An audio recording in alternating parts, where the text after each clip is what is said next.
Hello, Harvey. How are you? Good. How are you? Oh, great. We're so happy to have you on with us today. We haven't seen you since Austin for South by Southwest, so it's been a little while. It's been a while. Yeah, but we're happy to have you back and even virtually this time because this movie is very, very special, very funny, and kind of the laugh that we needed, don't you think? Absolutely. I think it's the perfect time. Best way of putting it. Yeah, the laugh that we need right now. And it really is. And the cool thing about this is we will actually get to see this in theaters next month. So that's just got to be a relief, right? I'm so excited for that. Just the idea of saying that sentence, in theaters June 25th. It's Yeah. so mind blowing. It's kind of perfect the trajectory of this story. This was the last project I shot before the world went on shutdown and quarantine. It was literally to the day we were shooting upstate New York, which was secluded, and it was nice to not be with the crazy, busy feeling. It was a small town. Well, we had heard rumors of like, oh, I guess there's something happening out in the outside world. And then as soon as we wrapped, I remember landing in LA, and it was when, oh, what's been going on? And this is like the information that the world was in. And so it's perfect that it was the last thing we shot, and it was we got it in the can. And then this is what's premiering basically when the world is opening up again. So it's perfect. It's exactly what we need right now. A little escape, a little entertainment, and definitely a Mhm. lot of humor. Yeah, absolutely. Well, yeah, because we were looking forward to having you right here in Dallas for Texas Frightmare Weekend, making an appearance and meeting the fans. But that was not the time to do it, but it looks like it's going to happen anyway. So that's great. And there'll be more in the future for sure. Yeah, absolutely. So, what would you say is your favorite memory from the set? Was there a certain day, scene, or time that you're just like, this was so cool?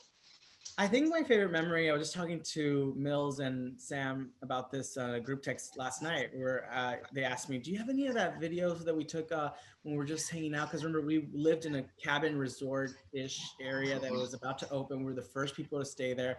It was camping, basically for adults. And we had a community room, we had a kitchen, so we all would hang out.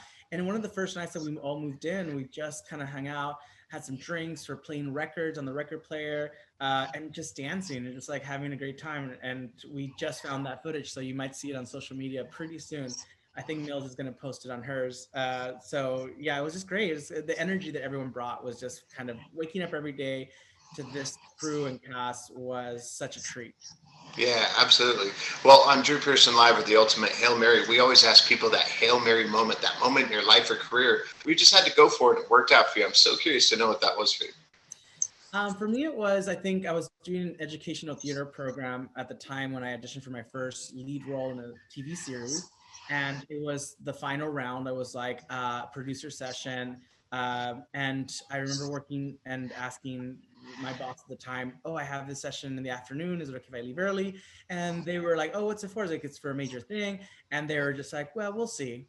And I was like, oh no, I kind of really need to go to it. And it's like, no, it's like, we'll see how if we finish early. Of course, we finished early. And for some reason, she volunteered us to clean afterwards. It was like an educational theater rehearsal room. It's like, oh, I volunteered the team to be the cleaners for today. And I was like, can I clean tomorrow? I just need to go to this other.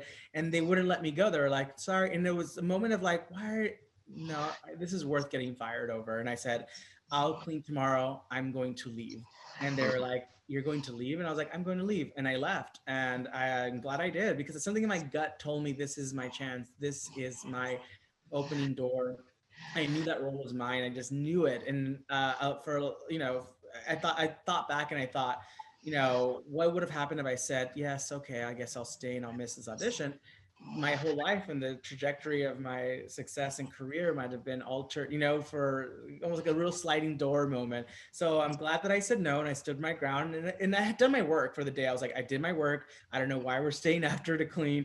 I'll clean tomorrow. I'll clean all weekend. And they were like, no, we need you to stay. I was like, nope. And I left and I got in the car. I was still late, by the way. I was still like late. I was the last person to arrive. They were about to close up shop. I ran upstairs. I was like sweating. They're like, are you okay? Do you need a second? I was like, no, I'm here. I'm trying to, and I booked it. So I'm glad I did it. That's awesome. Well, to close it out, of course, we can see this at home. We all have better TVs now, better sound systems, and all that. But I really want to see people see this on the big screen. I want to see it on the big screen with an audience. Why is it so important for people to see this in the theaters? I think it's important as a welcome back to creating a new normal of the theater going experience. And this is very much a film that needs to be experienced in the theaters. It'd be just, as amazing and funny at home, and it's great. And you can do that as well. But something about the theater that needs to be brought back. We haven't had it for a while. And I think this is the perfect film to introduce viewers back into what it's like to sit back and have a snack and watch something that makes you escape for a couple of hours. And this is the perfect film to do that and to have fun and to have a question of like, is there a werewolf within all of us, and even though it's a comedy, there's a lesson to be learned. And I think that we are all creatures who make choices based on personal gain and personal agendas. And I think it's, the time we take a step and look at that and how that affects everyone in our community and around us. And we're still having a good time and having a laugh. So Werewolves Within definitely brings that. I love that. That's so well said. Thank you so much for being with us today, and we'll look forward to having you back in Texas soon. I'll see you in Texas. Okay, thank you so much. All right, bye-bye. Bye. Thank you.